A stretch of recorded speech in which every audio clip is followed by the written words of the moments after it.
Oh, there we go. Okay, now we're going. Well, anyway, good morning, everybody. I recently posted a picture this morning. I want to tell you the story about. I met Phylis Diller. If you don't know who Phylis Diller is, you live a sad and pathetic life. Phyllis Diller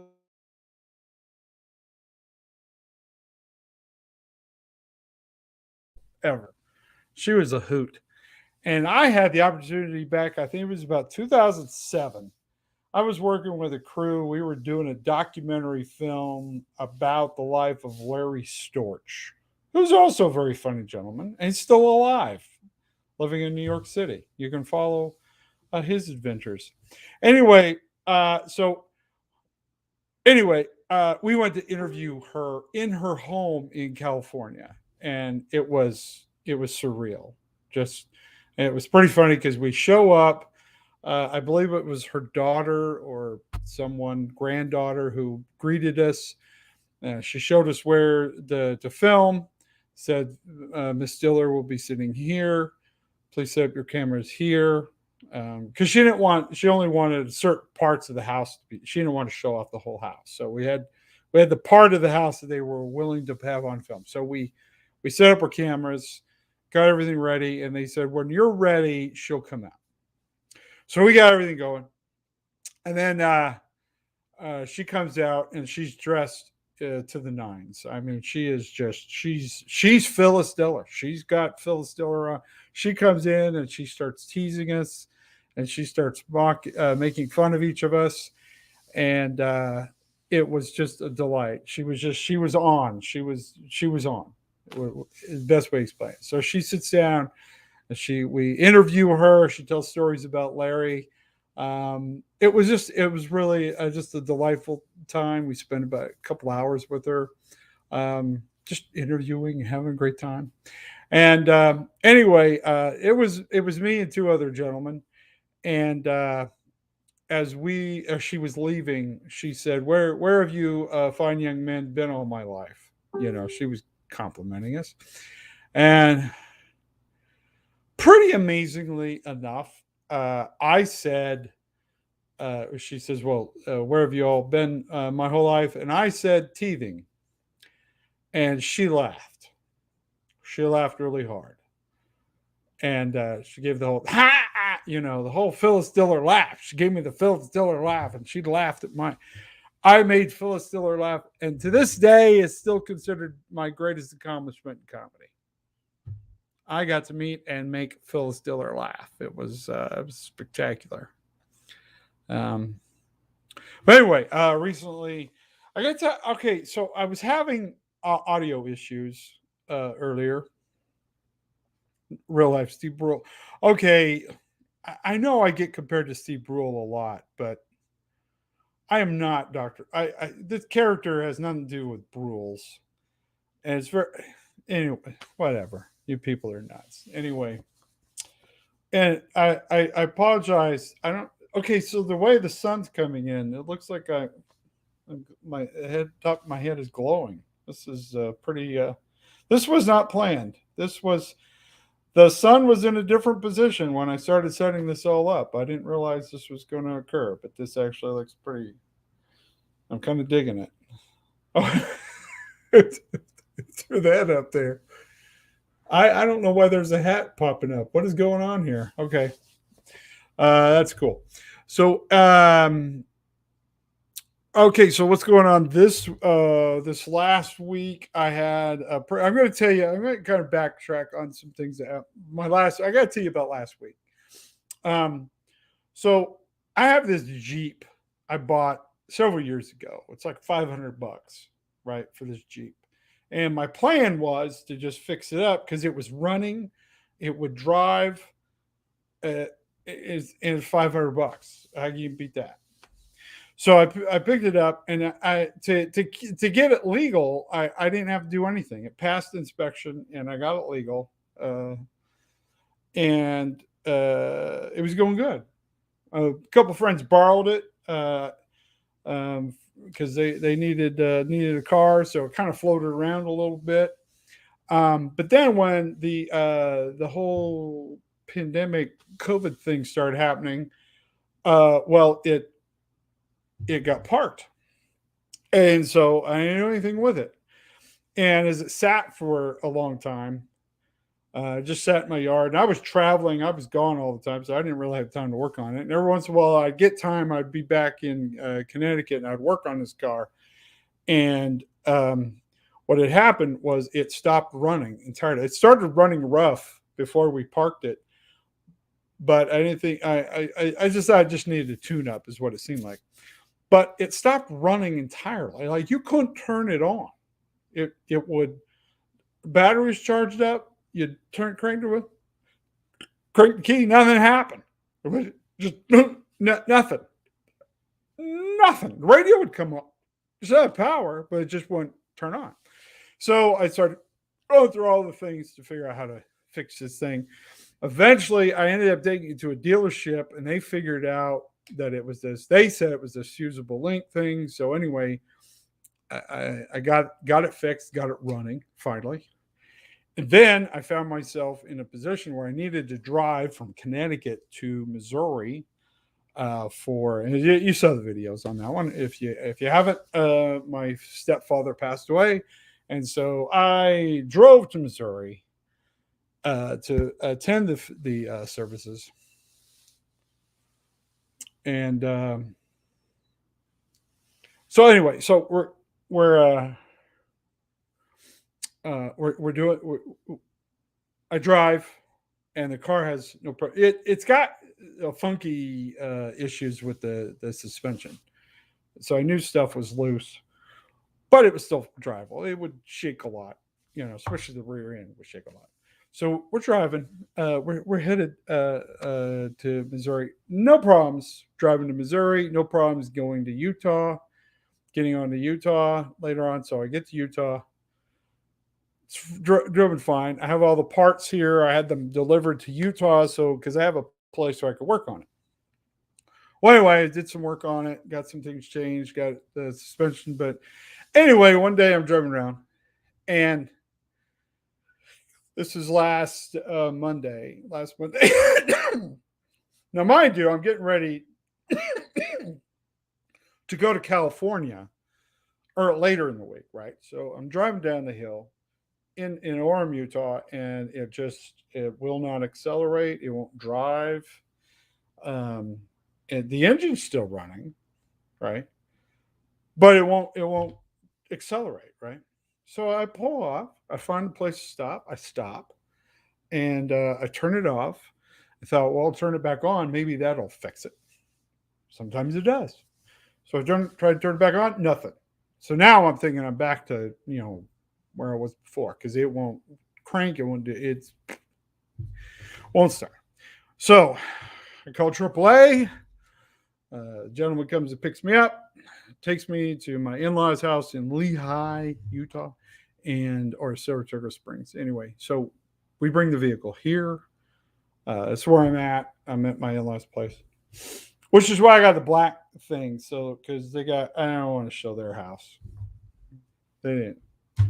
So it's just generic. That's why it's black behind me. It's got a screen up. Anyway, so this car's not running. So I post. I talk about my issues, and this is so cool. A gentleman named Brian, who has his name Brian's Mobile One on YouTube, reaches out to me and says, "Hey, I've got a heated garage," which I was sold at that point because I've been doing this outside, and it's freezing, and it's like work for 5 minutes, run back inside, and warm my hands up so I can film again, then go back out and work again. So anyway, so I get a hold of this gentleman, gets a hold of me. We take the car over to his place, and we spend a few days with him, and he got this thing running.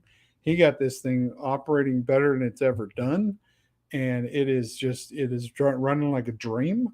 We did videos about it, and he'll be posting those, so you can see the whole saga. And I hope that you will follow him. And okay, the sun's getting even bigger. Look like I got weird thing going on. Anyway, so he gets my car running. So I was very happy and I was very excited. So I just shout out to Brian's Mobile One on YouTube. Go watch his videos. Say hi to him. Say thank you for me. I really appreciate it. Anyway, so then I have the car running. So I didn't have anything. Well, I was planning to go to California to hang out with my friend Donnie Stopa, but that got derailed because my car wasn't functioning at the time. But I've talked to Donnie. We're going to hook up together in Florida. I will be coming to do shows in Florida very soon. So that will be very nice. So anyway, so the weekend, I had kind of fun. I got to work with J.R. Guzman, who is very funny, who's blowing up all over on social media. And this dude is selling out shows left and right. And got to work with him on the Saturday night show at Jordan Landing. It was delightful. It was a lot of fun. He's very funny. The crowd was hot. They were awesome. I'm very funny live and in person. If you haven't seen me live and in person, you got to come and see me live and in person because I am freaking awesome. I'll be honest with you. You got to come and visit me. So come see me at the shows. In fact, if you're not, let me see if I can find. I'm going to be in Las Vegas at the Wise Guys in Las Vegas, Nevada next weekend. So you should come and see. If you're in the Vegas area or you want an excuse to go to Las Vegas, next weekend's where you should go. Next weekend. I'm going to be there. Okay, so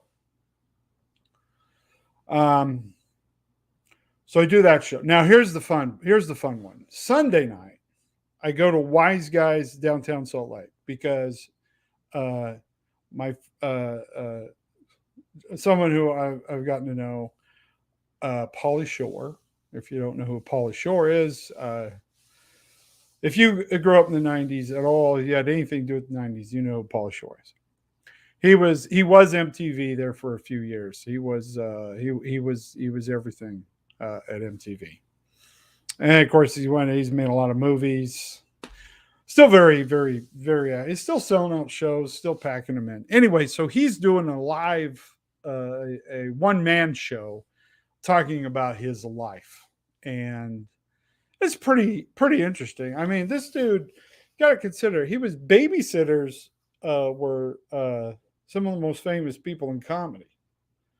Robin Williams used to babysit him. He used to hang out with Lisa Marie Presley. He grew up, he has the same, I didn't know this, but he was born on the same day as Lisa Marie Presley and used to hang out when they were babies. They hung out, they were childhood buddies. That just blows my mind to think about. Anyway, but he has a story. You got to go see it. It's called Stick with Dancing. She owned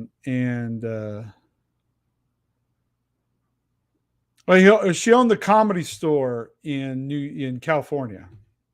I don't know. She might have owned Caroline's too. I don't know. It might be.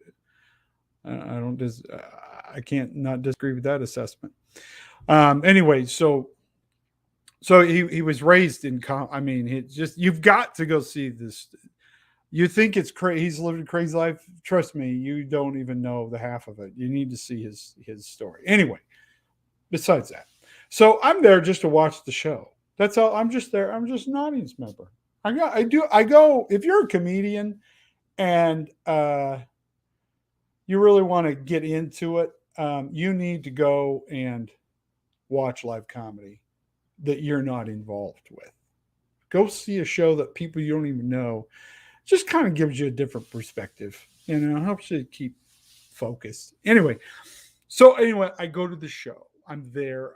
I know the friend. I'm friends with the owner of the club, Keith Stubbs. I'm at the show just to watch the show, sitting there like any other audience member.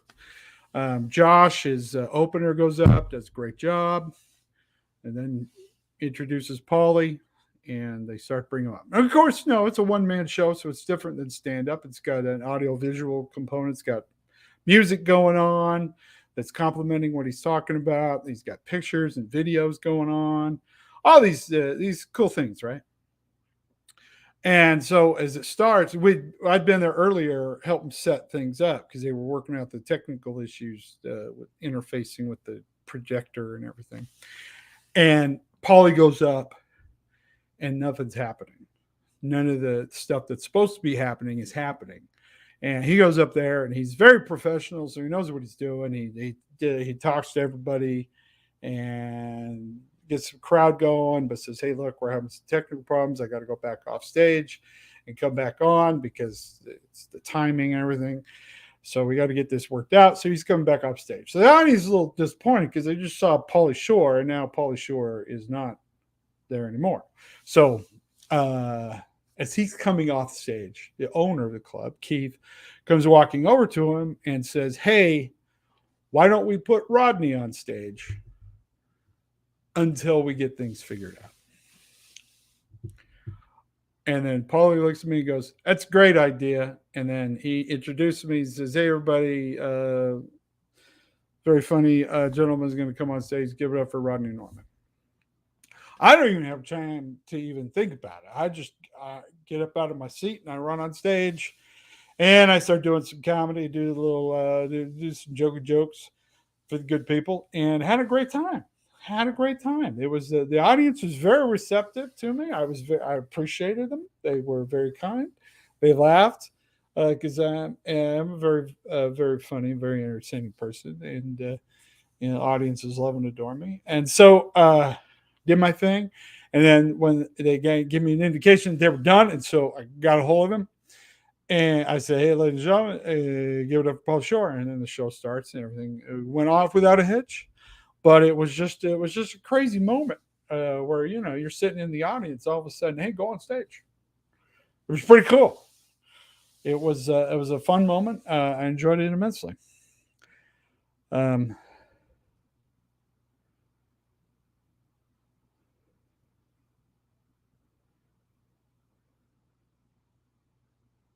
oh, you guys got some great. Oh, this is cool, Tonette.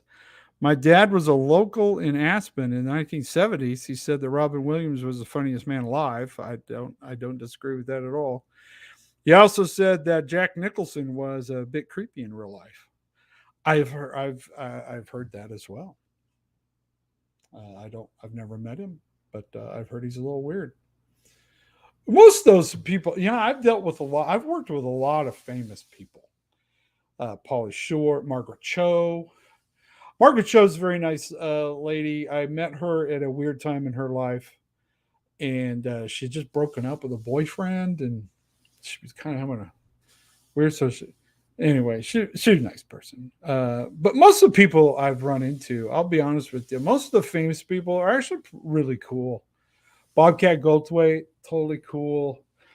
Um, Louis Anderson, I'll tell you about Louis Anderson. He was such a kind soul. I mean, just you watch Louis Anderson perform, and you think this guy seems like he's a pretty cool dude. He was. He was just salt of the earth, so kind, so generous, kind. Just he was one of those guys that when you met him, he wanted to make you feel comfortable about meeting him. You know what I mean? I don't know if I fully expressed that, but he was concerned about your experience meeting him than anything. It was pretty extreme. Oh, Vermin Supreme, yes, I love that dude. I'm actually younger than Vermin Supreme. I think he's in his 70s. But no, I am not Vermin Supreme. I am not Vermin Supreme. I would probably, if I ever ran for president, I would probably run as the vice president to Vermin Supreme. I think that gentleman, he's doing God's work.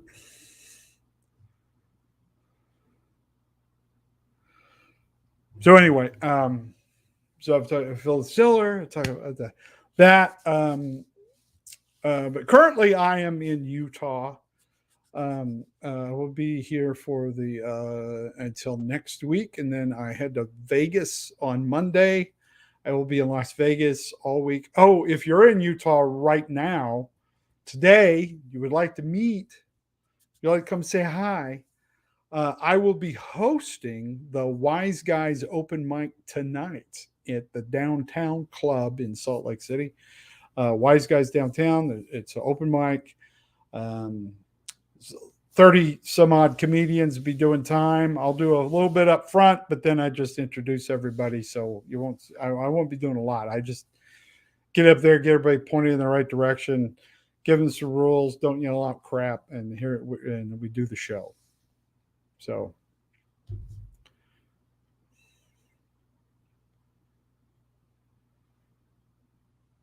okay.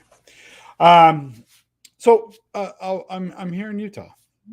Just currently, I grew up in Utah. In case you don't know, I grew up in Utah. I'm a native Utahn, but I did serve a mission. For those who know what I'm talking about, I also, after I got off my mission, I joined the Marine Corps.